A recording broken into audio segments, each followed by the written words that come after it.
এতিয়া আমি শুনি থাকোঁ বহুতে বেংগলোৰ পুনাত সাউথ ইণ্ডিয়াত ইফালে দক্ষিণ ভাৰতৰ ফালে আমাৰ অসমৰ বহুত যুৱকে চাকৰি কৰে তাত গৈ তেওঁলোকে চাকৰি কৰি যেতিয়া ঘৰলৈ আহে এনেকুৱা বহু কেছ আমি শুনিছোঁ যে ট্ৰেইনত তেওঁলোকক কিবা খুৱাই বুৱাই লৈ হয়তো ক'ৰবাত মাৰিয়েই পেলায় আৰু বস্তু বাহিনী চব লুটি লৈ গুচি যায় কাৰণটো কি পদে কৈছে তোমাৰো পুৰণি শত্ৰু উপজিল প্ৰভু যেবে আজ্ঞা কৰা পৃথিৱী বিচাৰো সাম্প্ৰতে যতেক শিশু উপজিয়া আছে মানে মায়া কৰি সমস্তকে মাৰো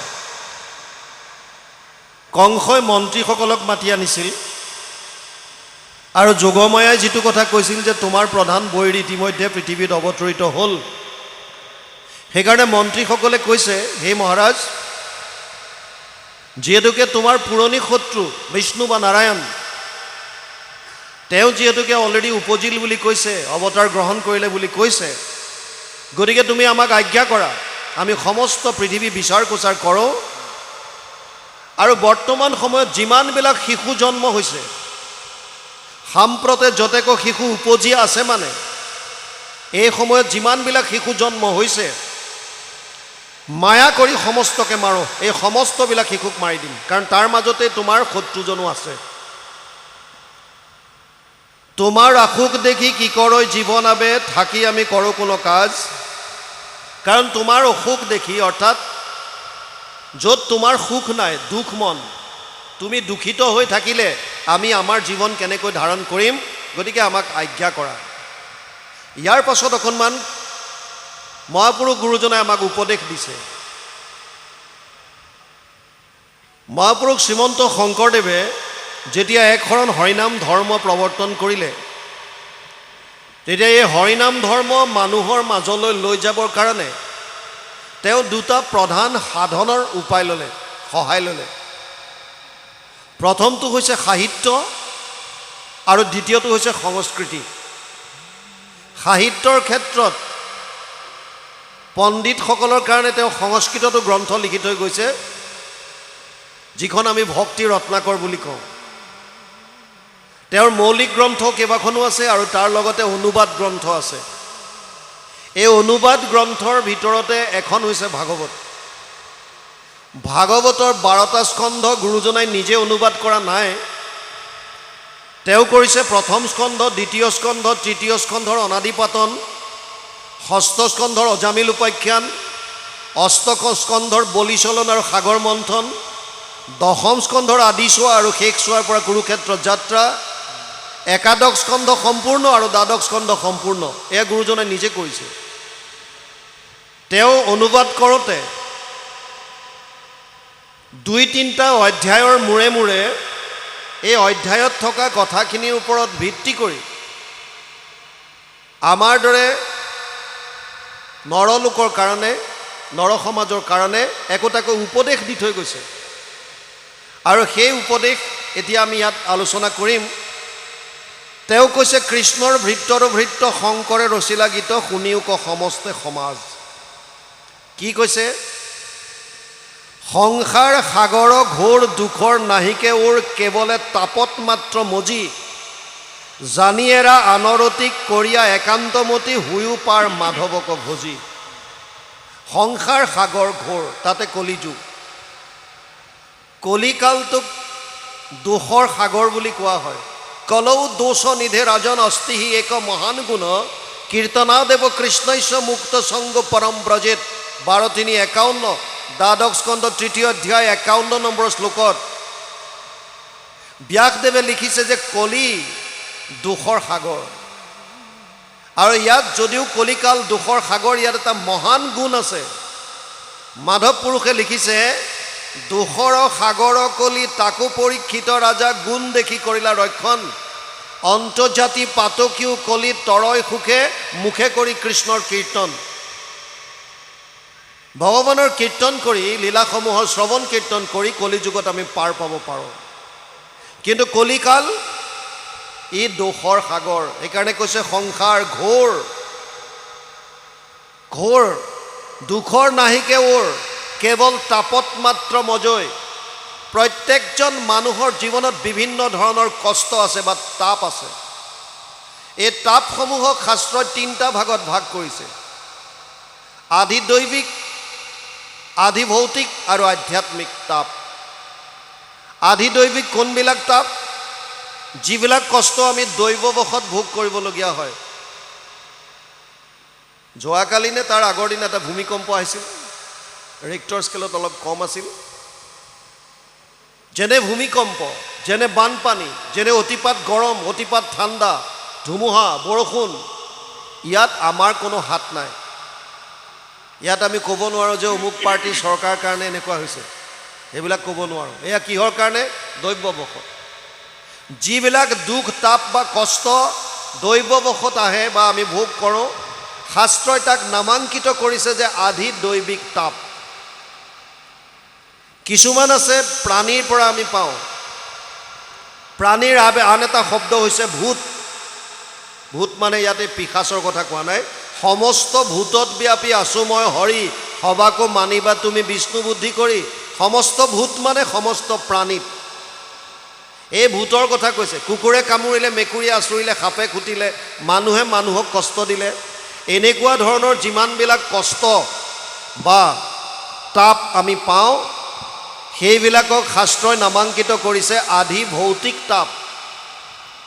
তৃতীয় তাপটো হৈছে আধ্যাত্মিক। আধ্যাত্মিক তাপ দুটা ভাগত ভাগ কৰিছে।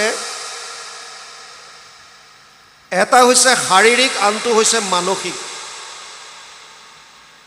শাৰীৰিক আমি বিভিন্ন অসুস্থতাৰ কাৰণে কষ্ট পাবলগীয়া হয়, আৰু আটাইতকৈ মাৰাত্মক বস্তুটো, চিন্তনীয় বিষয়টো বৰ্তমান যিটো হৈছে, এইটো হৈছে মানসিক তাপ।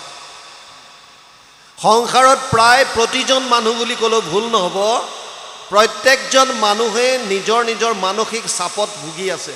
কোনোবাই কাৰোবাক ব্যক্ত কৰে, কোনোবাই মনে মনে হজম কৰে। কাৰণ বিভিন্ন হ'ব পাৰে।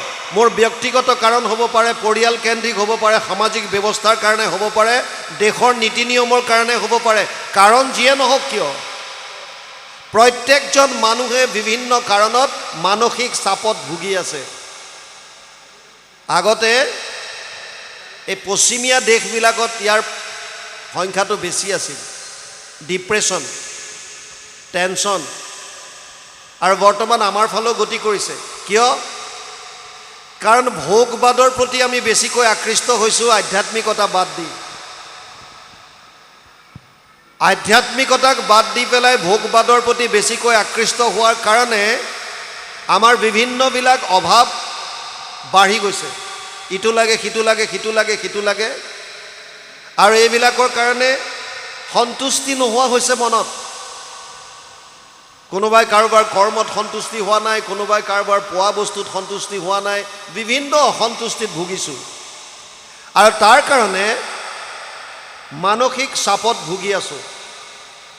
এই তিনিওটা তাপৰ পৰা পৰিত্ৰাণ পাব পৰা উপায়, তাপত্ৰয় উন্মূলনম, তিনিওটা তাপ উন্মূলন কৰিব পৰা, শেষ কৰিব পৰা উপায় কলিযুগত এটাই দিছে, সেইটোৱে হৈছে কৃষ্ণত একান্ত ভক্তি। ইয়াত এতিয়া কৈছে, সংসাৰ সাগৰ ঘোৰ, দুখৰ নাহিকে ওৰ, কেৱলে তাপত মাত্ৰ মজি, জানি এৰা আনৰতি কৰিয়া একান্তমতি হুয়ো পাৰ মাধৱক ভজি। এই সংসাৰ সাগৰ যদি পাৰ হ'ব বিচাৰিছে, উপায় এটাই দিছে, কেৱল কৃষ্ণৰ চৰণত একান্তভাৱে শৰণাগতি হৈ আমি আমাৰ সংসাৰ সাগৰ পাৰ হ'ব পাৰিম, তাৰ বাহিৰে গতি নাই। সেইকাৰণে বৰ্তমান সময়ত আপোনালোকে দেখা পাইছে, যিসকলে তেওঁলোকৰ তৃষ্ণাটোক সীমিত কৰিলে আৰু কেৱল আধ্যাত্মিকত মনোনিৱেশ কৰিছে, কৃষ্ণৰ কথা শুনিছে, মনৰ মাজৰ পৰা যিমানবিলাক বেয়া বস্তু আছে, মলিনতা আছে, ৰাগ, দ্বেষ, কাম, ক্ৰোধ, লোভ, মদ, মৎসৰ, যিমানবিলাক বেয়া আছে চব আঁতৰ কৰিছে, তুলনামূলকভাৱে সেইসকল সুখী। শাস্ত্ৰত কৈছে, যিটো পোৱা তাতে হৈবা সন্তোষিত মন, এতেক প্ৰকাৰে তুষ্ট সুন্ত নাৰায়ণ। তুমি যিটো পাইছা তাত সন্তুষ্ট হ'বলৈ চেষ্টা কৰা, তোমাৰ সন্তুষ্টিতে ভগৱান সন্তুষ্টি হ'ব। ভগৱান ক'ত আছে? ইয়াতেতো আছে। আমি অশান্ত চিত্ত হৈ আছোঁ, ইটো নাই, সিটো নাই, সিটো নাই, সিটো নাই, ইটো লাগে, সিটো লাগে, অশান্ত আমি নিজে হৈ আছোঁ। গতিকে ইয়াৰ পৰা পাৰ পোৱাৰ উপায় এটা দিছে, সেইটো হৈছে কেৱল কৃষ্ণত একান্ত শৰণ। কলৌ দোষ নিধে ৰাজন অস্তিহি এক মহান গুণ। দোষৰ সাগৰ কলিযুগত এটাই মাত্ৰ মহান গুণ আছে, সেইটোৱে হৈছে কৃষ্ণত একান্তভাৱে শৰণাগতি হৈ তেওঁৰ লীলাসমূহ শ্ৰৱণ কীৰ্তনৰ দ্বাৰাই আমি এই মায়াৰ পৰা, তাপৰ পৰা পৰিত্ৰাণ পাব পাৰোঁ। সেইকাৰণে ইয়াত গুৰুজনাই কৈছে, জানি এৰা আনৰ ৰতি, বেলেগৰ পৰা মনটো আঁতৰোৱা। কি কৰিবা?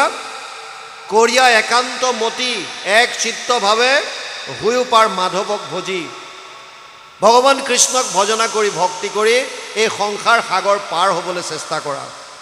যি লক্ষিত আশা কৰি সদায় আকুল মন, তেহু মহা চঞ্চল সৰ্বথা। বিষয়ত যত সুখ, অন্তত সমস্তে দুখ, তাক যত্ন কৰি মৰা বৃথা। যি লক্ষিত আশা কৰি সদায় আকুল মন, তেহু মহা চঞ্চল সৰ্বথা।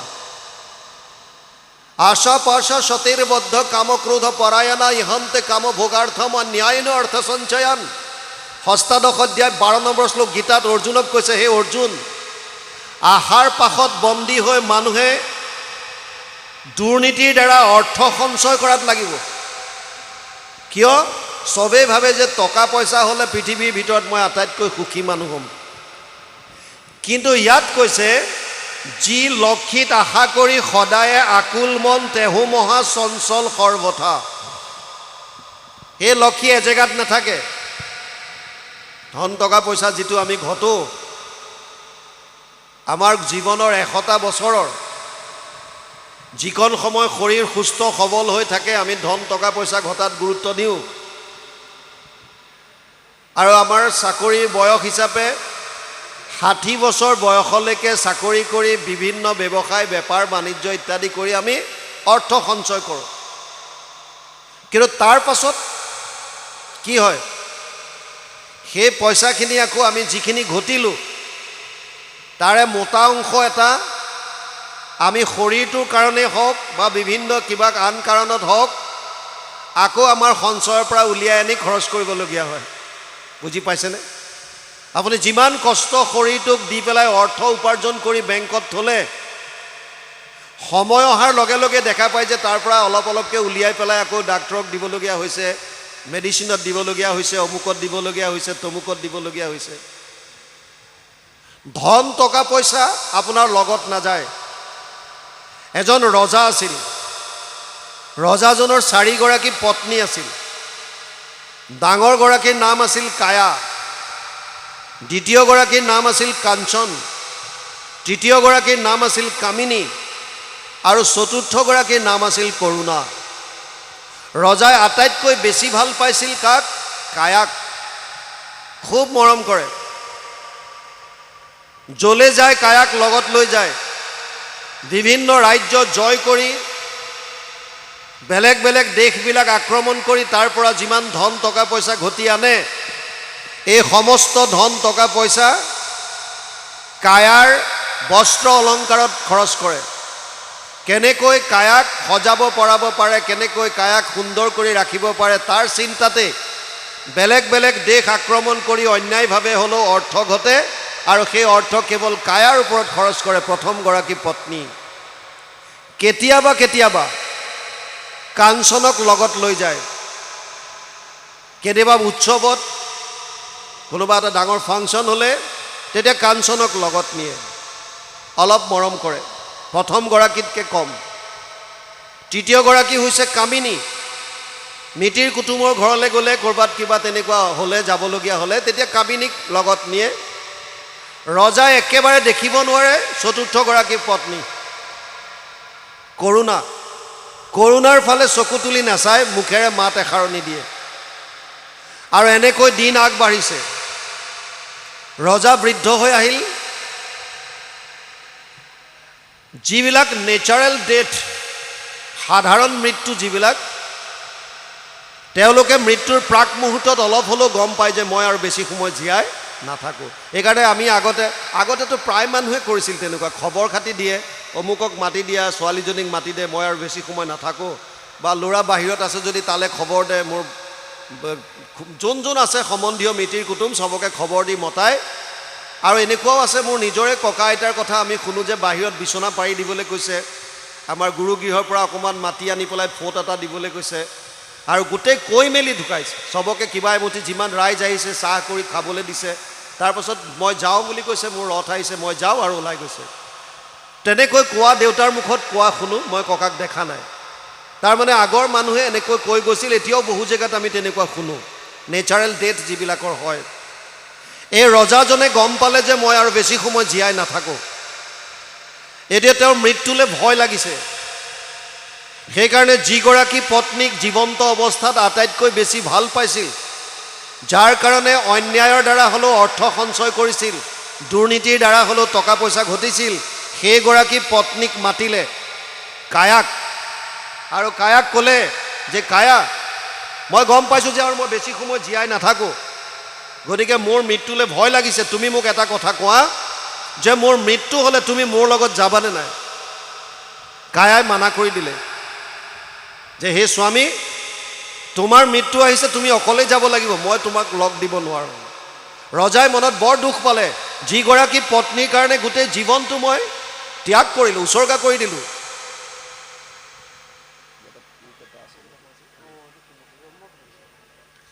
যিগৰাকী পত্নীৰ কাৰণে গোটেই জীৱনটো মই উচৰ্গা কৰি দিলোঁ, সেইগৰাকী পত্নীয়ে একে আশাৰে কৈ দিলে যে মই তোমাৰ লগত যাব নোৱাৰোঁ। মনত বহুত আঘাত পালে।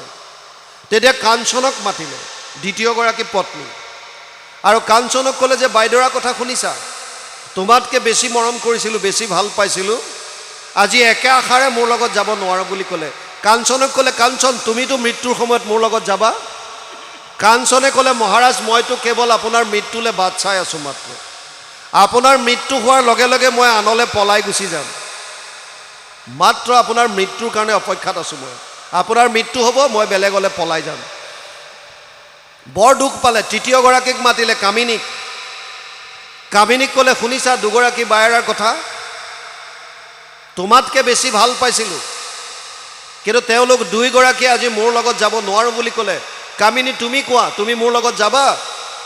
কামিনীয়ে ক'লে, হয় মহাৰাজ মই যাম, কিন্তু শ্মশানলৈকে, আপোনাক চিতাত উঠাই দিব, ময়ো ঘৰমুৱা হ'ম। বোলে এইটো কি যোৱা হ'ল? বোলে মই তিমানটোহে পাৰিম, তাতকৈ নোৱাৰিম আৰু। এতিয়া কোনটো নাকেৰে চতুৰ্থগৰাকীক বুজি মানে নাই, কেনেকৈ সুধিব? লাজটো তেওঁৰো আছে, গোটেই জীৱনটো তেওঁৰ ফালে চোৱা নাই, মাত এষাৰ দিয়া নাই, তেওঁৰ কাৰণে অকণমান সময় উলিয়াব পৰা নাই, সেইকাৰণে কৰুণাক মাত দিয়া নাই। কৰুণা নিজে আগবাঢ়ি আহিছে আৰু আহি পেলাই ক'লে, হে স্বামী, মোক এবাৰটো সুধি চাওক, কিজনী মই আপোনাৰ লগত যাবলৈ সন্মতি প্ৰকাশ কৰোঁ।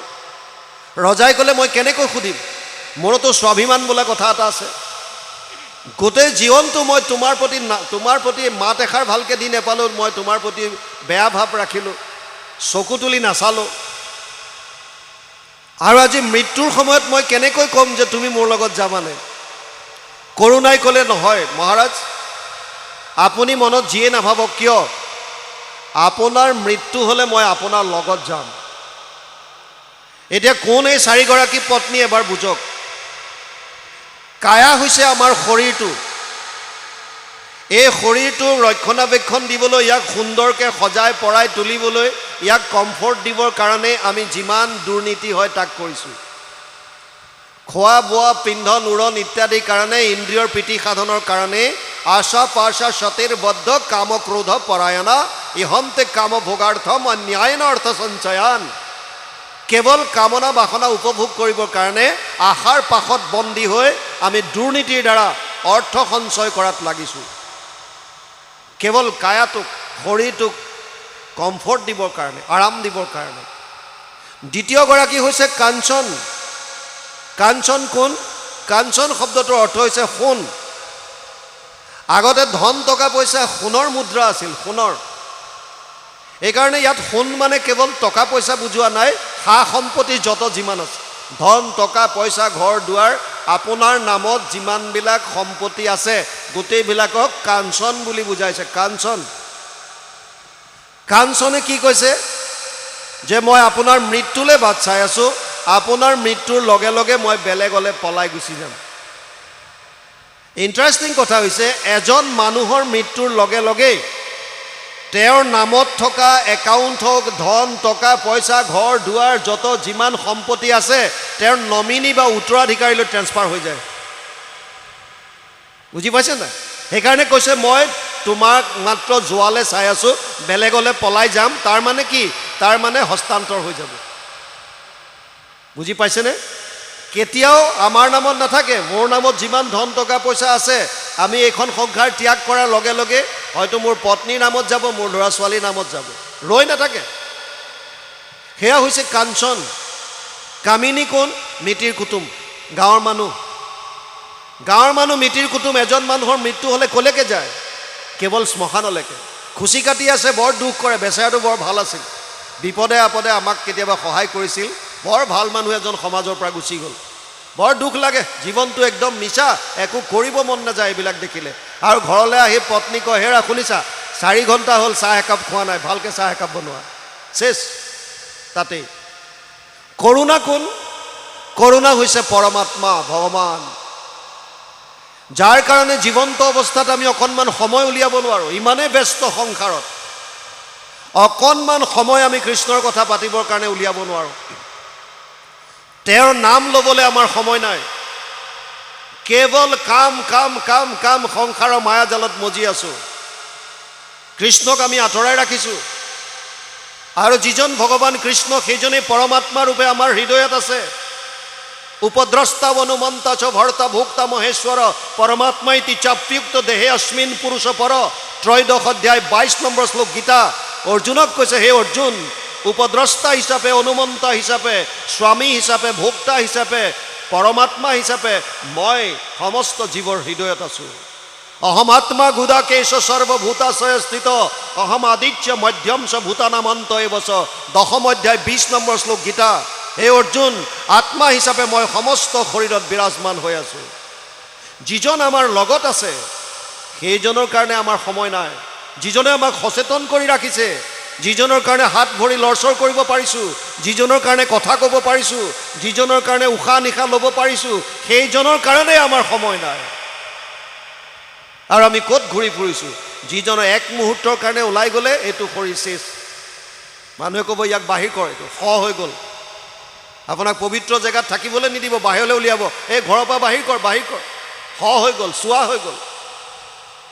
যিজন ঈশ্বৰে সচেতন কৰা দেহ প্ৰাণ ইন্দ্ৰিয়ক জীৱক ভুঞ্জান্ত নানাবিধ বিষয়ক পৰমাত্মা বুলি এক কহে মুনিগণ, এইটো পৰম তত্ত্ব জানিবা ৰাজন।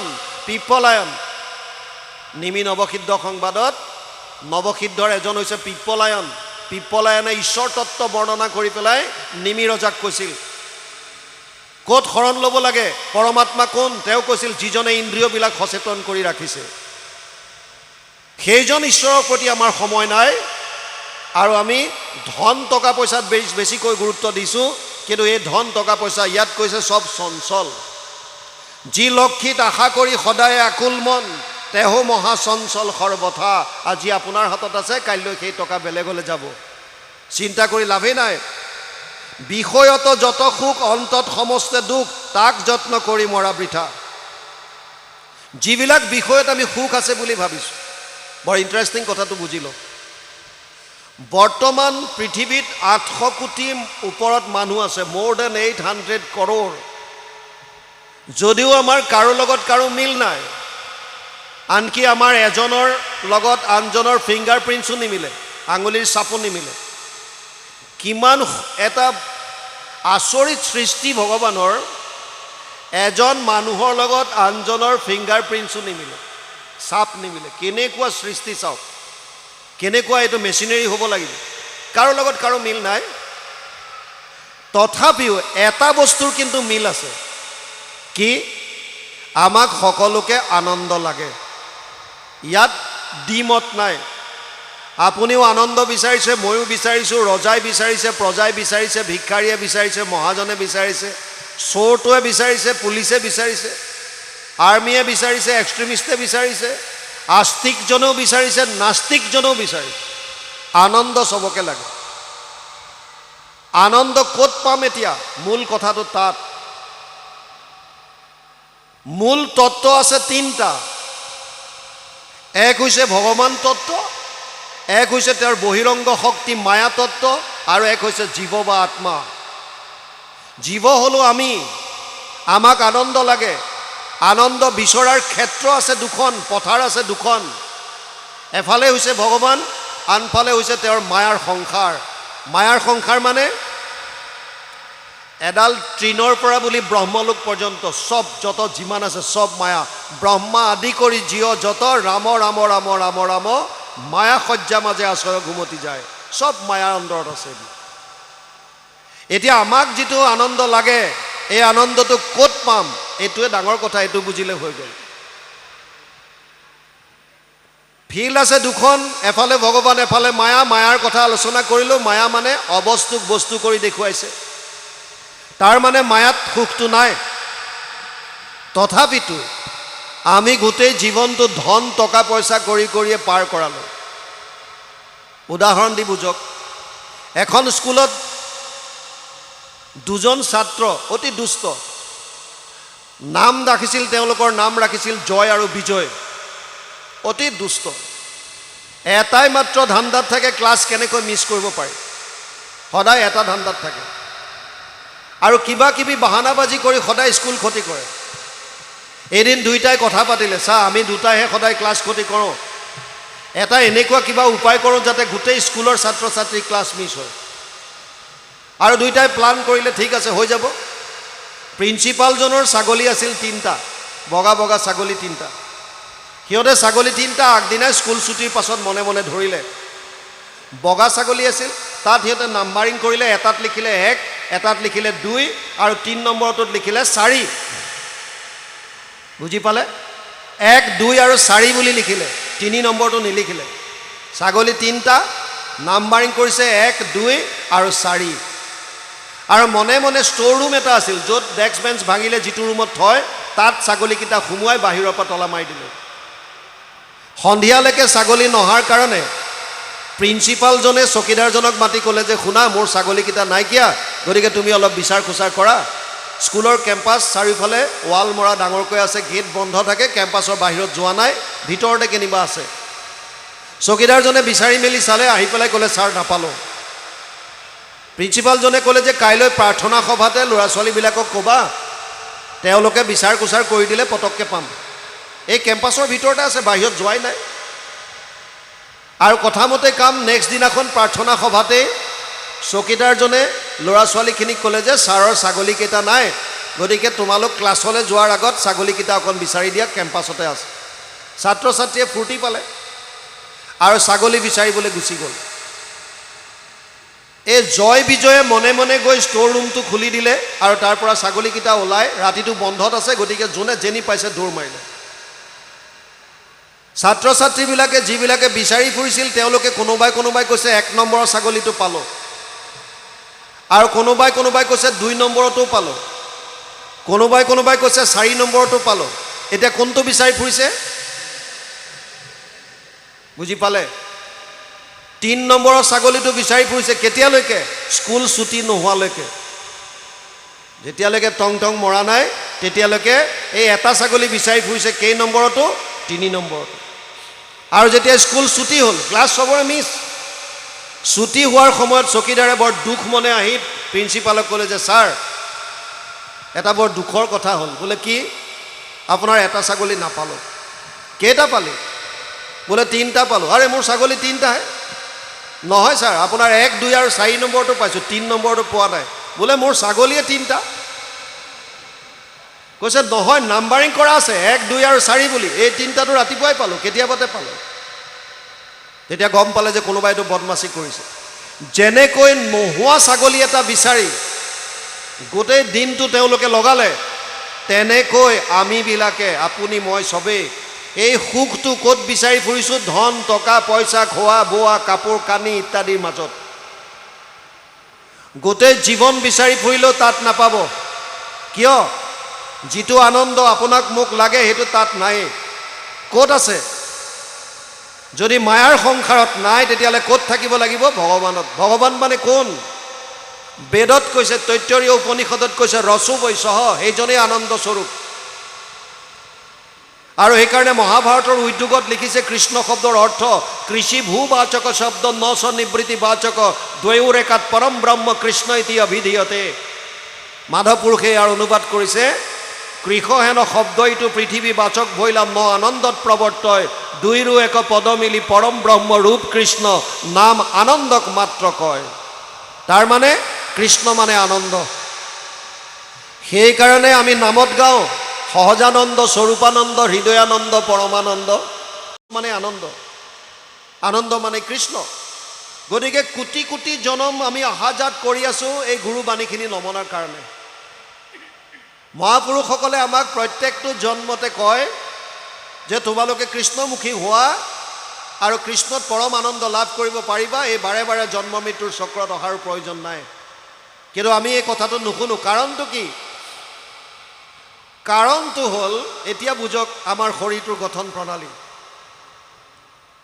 24টা তত্ত্বৰ দ্বাৰা এই স্থূল শৰীৰটোৰ নিৰ্মাণ হৈছে। পঞ্চ মহাভূত অলপ আগতে আলোচনা কৰিলোঁ। ক্ষিতি জল তেজ বায়ু আকাশ। 5 তন্মাত্ৰা মানে 5 বিষয় ৰূপ ৰস গন্ধ স্পৰ্শ আৰু শব্দ। 5টা জ্ঞানেন্দ্ৰিয় শ্ৰোত্ৰ নেত্ৰ জিভা ঘ্ৰাণ আৰু চৰ্ম। 5টা কৰ্মেন্দ্ৰিয় গুহ্য লিংগ পদ বাণী আৰু কৰ। এই 20টা তত্ত্ব হ'ল। আৰু অন্তঃকৰণৰ 4টা তত্ত্ব মন বুদ্ধি চিত আৰু অহংকাৰ। কোনোৱে চিত বস্তুটো নকয়, মন বুদ্ধি অহংকাৰ আৰু মূল প্ৰকৃতি বুলি কয়। 24 তত্ত্বৰ দ্বাৰা এইটো শৰীৰ গঠিত। এইটো হৈছে জ্বৰ, মায়াটো জ্বৰ। ইয়াত যেতিয়া জীৱ প্ৰৱেশ কৰে আত্মা প্ৰৱেশ কৰে তেতিয়া ই সচেতন হয়। তাৰ মানে ইয়াত দুটা বস্তু আছে, মন বুদ্ধিকে ইত্যাদি কৰি 24 তত্ত্ব মায়াৰ বস্তু আৰু আত্মা হৈছে ভগৱানৰ বস্তু। ভগৱানৰ অংশ আত্মা। মামে বংশ জীৱলোকে জীৱভূত সনাতন। পঞ্চদশ অধ্যায় 7 নম্বৰৰ শ্লোক। তোমাৰ একে অংশ আমি যত জীৱ যাক তোমাৰ মায়াই হৰি বান্ধিলে আবাক। বেদস্তুতি কীৰ্তন গুৰুজনাই লিখি থৈ গৈছে। তাৰ মানে যিহেতুকে আমি পৰম আনন্দৰ অংশ গতিকে আমাক আনন্দ লাগে। আৰু সেই আনন্দটো ক'ত পাম? পৰম আনন্দৰ ওচৰত গ'লে পাম, চিধা কথা। কিন্তু আমি তালে নগৈ মায়াৰ সংসাৰত কিয় বিচাৰিছোঁ? কাৰণ প্ৰত্যেকটো বস্তু নিজৰ মূলত যাব বিচাৰে। মূল। ইয়াত বৰষুণ দিলে বৰষুণৰ পানীবিলাক নদী নলা নৰ্দমা হৈ ক'ত যাব বিচাৰে? সাগৰলৈ। বন্তি গছি জ্বলাই দিছে, তাত যিমান বস্তু আছে পৃথিৱীৰ মধ্যাকৰ্ষণত তলফালে আহে। বন্তি গছি ওপৰলৈ যাব বিচাৰিছে। ক'লে? আকাশলৈ, সূৰ্যৰ ফাললৈ। গম পাইছেনে? প্ৰত্যেকে নিজৰ মূলত যাব বিচাৰে। আমাৰ আত্মাৰ মূল হৈছে পৰমাত্মা, য'ৰ পৰা আমি আহিছোঁ ওলাই স্ফুলিংগৰ দৰে। গতিকে আত্মাটোৱে সদায় পৰম আনন্দৰ ওচৰলৈ যাব বিচাৰিছে। সেইকাৰণে আমি সকলোৱে আনন্দ বিচাৰোঁ। কিন্তু মন বুদ্ধি ক'ৰ বস্তু? মায়াৰ। সেইকাৰণে মনটোৱে সদায় মায়াৰ ফালে টানি আছে, সংসাৰলৈ টানি আছে। ধন টকা পইচা কাপোৰ কানি যত যিমান চব মায়াৰ বস্তু। এই বিষয়বিলাকৰ প্ৰতি লৈ ইচ্ছা কৰিছে। সেইকাৰণে ইয়াত কৈছে বিষয়ত যত সুখ অন্তত সমস্তে দুখ। কাৰণ তাত সুখ নাই। আপুনি আজি য'ত সুখ বুলি ভাবিছে কিছুদিনৰ পাছত সেইটো দুখৰ কাৰণ হ'ব। কিন্তু তাৰ বিপৰীতে ভগৱান হৈছে আনন্দময়। সেইকাৰণে ইয়াত বৰ সুন্দৰভাৱে কৈছে বিষয়ত যত সুখ অন্তত সমস্তে দুখ তাক যত্ন কৰি মৰা বৃথা। গুৰুজনাই কৈছে মনুষ্য শৰীৰ পাই যিটো নৰগণ নকৰে তোমাৰ যদি শ্ৰৱণ কীৰ্তন বিফলে জনম গৈলা ভৈলা সৰ্বনাশ জীৱন্ততে মৰা সিটো ভাতৃ নিশ্বাস। বেদস্তুতি কীৰ্তন। বুজি পাইছে? কাৰণ আমি মানুহৰ শৰীৰ পোৱাৰ পাছত যদি শ্ৰৱণ কীৰ্তন কৰি ঈশ্বৰৰ কথা শ্ৰৱণ নকৰোঁ তেতিয়াহ'লে জীৱনটো মিছাই গুচি যাব, বৃথাই গুচি যাব। ধন টকা পইচা চব ইয়াতে পৰি থাকিব, আপোনাৰ লগত একো নাযায়। আপুনি হাতে কাণে পিন্ধি থকা যিমানবিলাক আ অলংকাৰো আছে আত্মাটো ওলাই যোৱাৰ পাছত দৰকাৰ হ'লে আপোনাৰ আঙুলি কাটি দিব, তথাপিও সোণৰ আঙুঠিটো খুলি থ'ব, লগত যাব নিদিয়ে। সেইকাৰণে সিকন্দৰে মন্ত্ৰীসভাত কৈছিল মোৰ মৃত্যুৰ পাছত মোৰ হাত দুটা কবৰৰ বাহিৰত উলিয়াই থবা। মন্ত্ৰীসকলে প্ৰশ্ন কৰিছিল যে এনেকুৱা কেনেকুৱা কথা, আমাৰ নিয়মটো এনেকুৱা নাই যে কবৰৰ পৰা হাত দুটা বাহিৰলৈ উলিয়াই থ'ব। হে মহাৰাজ আপুনি এইটো কিয় কৰিব বিচাৰিছে? তেওঁ কৈছিল ইকঠে কৰ জহাকে বেৰ সভি মুলকো কে মালিক थे সিকন্দৰ জব গয়া দুনিয়া সে তো দোনো হাত খালি থে।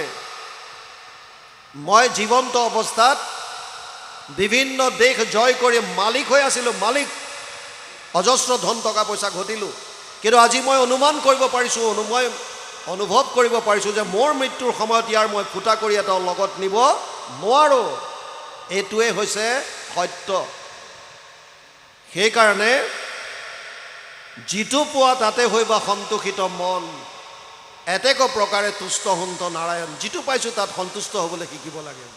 এই বিষয় কৰি ধন টকা পইচা পুত্ৰ পৰিবাৰ কামনা খোৱা বোৱা কাপোৰ কানি এইবিলাকত সুখ বিচাৰি ফুৰিলে এইটো অজ্ঞানতাৰ প্ৰতীক হ'ব। ইয়াত এতিয়া কৈছে যিটো শৰীৰৰ অৰ্থে অনেক প্ৰবন্ধ কৰি ইউ মহা আপদৰ ঘৰ, যতেক বাঢ়য় ধন তাতেকে মৃত্যুকে বাঢ়ে আপদ নাহিকে আতপৰ। যিটো শৰীৰৰ অৰ্থে অনেক প্ৰবন্ধ কৰি ইউ মহা আপদৰ ঘৰ, এই শৰীৰটোক আৰামত ৰাখিবৰ কাৰণেই বিভিন্ন ধৰণৰ কাম কৰিছে। কোনোবাই চুৰ কৰিছে, কোনোবাই ডকাইতি কৰিছে, কোনোবাই কাৰোবাক ধৰ্ষণ কৰিছে, লুণ্ঠন কৰিছে, মাৰপিট কৰিছে, বিভিন্ন যত যিমান হৈ আছে। কাৰণটো কি? এই শৰীৰটোৰ আৰামৰ কাৰণে। মোৰ মতে মই কাৰোবাক পোৱা নাই, মোৰ মতে সংসাৰ চলিব লাগিব, মোৰ মতে চলা নাই, গতিকে বছ মই মোৰ শক্তি প্ৰয়োগ কৰি দিলোঁ। বুজি পাইছেনে নাই? কেৱল মোৰ ইন্দ্ৰিয়বিলাকক আৰামদেহ দিবৰ কাৰণে, মোৰ যেনেকৈ মই বিচাৰোঁ মোৰ অনুকূল হোৱাকৈ সংসাৰ বা সমাজখনক মই চিজিল কৰিবৰ কাৰণে শাৰীৰিকভাৱে হওক যেনেকৈ হওক মই প্ৰহাৰ কৰি হওক মোক কমফৰ্ট দিবৰ কাৰণে চেষ্টা কৰি আছোঁ। এই শৰীৰটোক টকা পইচা দুৰ্নীতি কৰিছোঁ কিহৰ কাৰণে? গাড়ী ল'ম, ঘৰ বনাম, আৰামত থাকিম, AC লগাম, কিবা কৰিম, চব আল্টিমেটলি কিহৰ কাৰণে? এই শৰীৰটোৰ কাৰণে। কিন্তু ইয়াত কৈছে এইটো শৰীৰটোৱে আপদৰ ঘৰ। কেনেকৈ ইয়াত কৈছে? যতেক বাঢ়য় ধন তাতেক মৃত্যুকে বাঢ়ে আপদ নাহিকে আতপৰ। টকা পইচাটো আপুনি ঘটিলে যথেষ্ট হ'ল। আৰু টকা পইচাৰ কাৰণে কি হয়? আপোনাৰ যদি বেছি টকা ঘৰত ৰাখিছে বুলি কোনোবাই গম পায়, তেতিয়াহ'লে কি গতি হ'ব? আপোনাক চোৰে চুৰ কৰিব, ডকাইতি আহি ডকাইত কৰিব, আপোনাৰ প্ৰাণৰ সংশয় আহিব। তাত আপুনি ঘটিলে অজস্ৰ ধন টকা পইচা কৰিলে, কিন্তু বেলেগে সেই টকা লুট কৰিবৰ কাৰণে। এতিয়া আমি শুনি থাকোঁ বহুতে বেংগলোৰ, পুনাত, সাউথ ইণ্ডিয়াত, ইফালে দক্ষিণ ভাৰতৰ ফালে আমাৰ অসমৰ বহুত যুৱকে চাকৰি কৰে। তাত গৈ তেওঁলোকে চাকৰি কৰি যেতিয়া ঘৰলৈ আহে, এনেকুৱা বহু কেছ আমি শুনিছোঁ যে ট্ৰেইনত তেওঁলোকক কিবা খুৱাই বুৱাই লৈ হয়তো ক'ৰবাত মাৰিয়েই পেলায় আৰু বস্তু বাহিনী চব লুটি লৈ গুচি যায়। কাৰণটো কি? কেৱল টকাকেইটা। যদি গম পালেহেঁতেন পইচা হাতত নাই, তেতিয়াহ'লে তেতিয়া একো নাই, কি কৰিব মাৰি পেলাই? ডকাইতিয়ে ডকাইত কৰিছে কিহৰ আশাত? টকা পইচাৰ আশাত। তাৰমানে যিটো বস্তু শৰীৰৰ আৰামদেহীৰ কাৰণে আমি গোটালোঁ, সেইটো আমাৰ শৰীৰৰ কাৰণে কাল হ'ল। সেইকাৰণে ইয়াত বৰ সুন্দৰভাৱে কৈছে, যতেক আশ্ৰয় লোক সবাৰো আগত শোক দুখময় সকলে সংসাৰ, যতেক সুন্দৰী নাৰী পৰম অনৰ্থকাৰী আতপৰে নাহিকে নিকাৰ। যতেক আশ্ৰয় লোক সবাৰো আগত শোক দুখময় সকলে সংসাৰ। যিমান পৃথিৱীত মানুহ আছে চবৰে সন্মুখত যেন শোকটো হৈ আছে। কাৰণটো কি? মোহ। অলপ আগত আলোচনা কৰিলোঁ। শৰীৰটোক মই বুলি যেতিয়াই ভাবিব, শৰীৰৰ লগত সম্বন্ধিত বস্তু ব্যক্তিক মোৰ বুলি ভাবিব, এই বস্তু আৰু ব্যক্তিৰ হানি বিঘিনি হ'লে মনত শোক আহিব। সেইকাৰণে প্ৰত্যেক মানুহৰ শোকটো সদায় আগত। ইয়াত সেইকাৰণে কৈছে যতেক আশ্ৰয় লোক সবাৰো আগত শোক দুখময় সকলে সংসাৰ। গতিকে গোটেই সংসাৰখন কি হৈছে? দুখময় হৈছে। কিয়? বাহিৰত সুখ বিচাৰিছোঁ কাৰণে। যিদিনাই আপুনি অন্তৰ্মুখী হ'ব, বাহিৰৰ বস্তুত সুখ বিচৰাতকৈ আপুনি পৰম আনন্দৰূপ ভগৱান কৃষ্ণক অন্তৰত যেতিয়া বিচাৰিবলৈ ল'ব, যিটো প্ৰাণ বন্ধু কৃষ্ণ হৃদয়তে আছে সিটো মনেকে কৰিবে লাগে সেৱ, কৰাটোৰো নাহি হানি এতেকতে পদ্মপানী তুষ্ট হন্ত দেৱতাৰো দেৱ। যিদিনা অন্তৰ্মুখী হ'বলৈ শিকিম, যিদিনা ভগৱানক নিজৰ ভিতৰত বিচাৰিবলৈ ল'ম, সেইদিনাৰ পৰাই আপুনি আনন্দ পথত আগবাঢ়িছে বুলি গম পাব। আৰু নহ'লে আমি মায়াৰ বাটত গৈ আছোঁ, কমপ্লিট বিপৰীত দুটা ৰাস্তা। ভগৱানে কৈছে 11টা ইন্দ্ৰিয় দিছোঁ, 10টা ইন্দ্ৰিয় তহঁতৰ কামত লগা, মোৰ কোনো আপত্তি নাই। কৃষি কৰ্ম কৰিছা কৰা, খেতি বাতি কৰিছা, বেপাৰ বাণিজ্য কৰিছা কৰা, চাকৰি বাকৰি কৰিছা কৰা, মোৰ একো আপত্তি নাই। মোক মাত্ৰ এটা ইন্দ্ৰিয় দিয়া। কোনটো? কেৱল মনটো। মন মনা ভৱ মদ ভক্ত মধ্যাজি মাম নমস্কৰো মামে বৈশ্যসী সত্যম তে প্ৰতিজানে প্ৰিয়সীমে। অষ্টাদশ অধ্যায় 65 নম্বৰ শ্লোক গীতা। কেৱল মনটো বিচাৰিছে আমাৰ। আৰু আমি ইন্দ্ৰিয়ৰ দ্বাৰা ঈশ্বৰ আৰাধনা কৰিছোঁ, মনটো সংসাৰত দি থৈছোঁ কমপ্লিট অপজিট, বিপৰীত। সেইকাৰণে কি হয়, 45 মিনিট নাম প্ৰসংগ কৰোঁ, 1 ঘণ্টা নাম গালোঁ, নাম গাই উঠাৰ পাছত নামৰ প্ৰভাৱেই নাই। কোনোবাই চাধা বিচাৰিছে, কোনোবাই কিবা বিচাৰিছে, কোনোবাই কিবা হাঁহি কিকিন্দালি।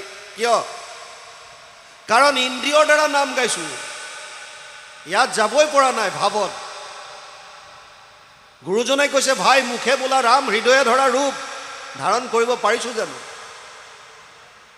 গুৰুজনাৰ যিটো সুন্দৰ যিটো ব্যৱস্থা আছিল, নামাচাৰ্যগৰাকীয়ে নাম দিব, বাকীখিনিয়ে কীৰ্তন কৰিব, তেওঁলোকে কীৰ্তন কৰিব, নামাচাৰ্যগৰাকীয়ে শ্ৰৱণ কৰিব, আকৌ তেওঁ পদ লগাব, বাকীসকলে শ্ৰৱণ কৰিব, তেওঁ ৰোৱাৰ লগে লগে এইসকলে আকৌ নামভাগ কীৰ্তন কৰিব, তেওঁ শ্ৰৱণ কৰিব, শ্ৰৱণ কীৰ্তন, আৰু লগে লগে কি হ'ব, তাৰ মাজত এনেকৈ সোমাই যাব, এই পদৰ মাজত, সেই কাহিনীৰ মাজত, এই লীলাসমূহৰ মাজত, যাতে ভগৱান কৃষ্ণৰ সেই ৰূপটো হৃদয়ত ধাৰণ কৰিব পাৰোঁ। কিন্তু আমি কি কৰোঁ? কেৱল ইন্দ্ৰিয়ৰ দ্বাৰা গাই আছোঁ, ইন্দ্ৰিয়ৰ দ্বাৰা, কৰ্মকাণ্ডৰ বাহিৰে একো নহয়। এইটো এটা কৰ্মকাণ্ড। ইন্দ্ৰিয়ৰ দ্বাৰা যেতিয়া আমি কৰি আছোঁ, মনটো তাত নাই। কোনফালে ক'লে আহিছে, কাৰ ঘৰত কি হৈছে, কোনে কি কৰিছে, ক'ত কি হৈছে, এইবিলাক মনত খেলাই আছে আৰু কেৱল হাত চাপৰি মাৰি আছোঁ। কোনোবাই অকণমানি শিশু এটা লৈ গৈ কোনোবাই কোলাত বহুৱাইছে, কোনোবাই কিবা বিচাৰিছে, কোনোবাই কিবা কৰিছে। আল্টিমেটলি মনটো এতিয়াও সংসাৰত আসক্তি কৰি ৰাখিছোঁ, ইন্দ্ৰিয়ৰ দ্বাৰা ঈশ্বৰ আৰাধনা কৰি আছোঁ। যেতিয়ালৈকে মনেৰে ঈশ্বৰক উপাসনা নকৰিব ভক্তি মাৰ্গত, তাৰ পৰা লাভ নহ'ব। মনটো দিবই লাগিব আপুনি। এইকাৰণে শ্ৰৱণ ইমান দিন কৰিলোঁ, শ্ৰৱণৰ ফল পোৱা নাই। কাৰণটো কি? আৰু যিসকলে কৰিছে, শ্ৰদ্ধাৱান লব্ধতে জ্ঞানম তৎপৰে সংযতেন্দ্ৰিয় জ্ঞানম লব্ধ পৰম শান্তিম চিৰেণ অধিগচ্ছতি। 4ৰ্থ অধ্যায় 39 নম্বৰ শ্লোক গীতা। অৰ্জুনক কৈছে, শ্ৰদ্ধাৱানজনে জ্ঞান লাভ কৰিব পাৰিব। শ্ৰৱণো যদি শ্ৰদ্ধা সহকাৰে শ্ৰৱণ কৰে, তাৰ পৰা লাভ হ'ব। আপুনি শ্ৰৱণ কৰি আছে, কায়িকভাৱে শৰীৰটো বহুৱাই থৈছে, মনটো ক'ৰবাত দি ফুৰিছে, কি লাভ হ'ব? এই শ্ৰৱণে আপোনাক কি ক্ৰিয়া কৰিব? সেইকাৰণে কৈছে, যিকণ সময় শুনা যায় তেনেকৈ শুনিব লাগে, শ্ৰদ্ধা সহকাৰে।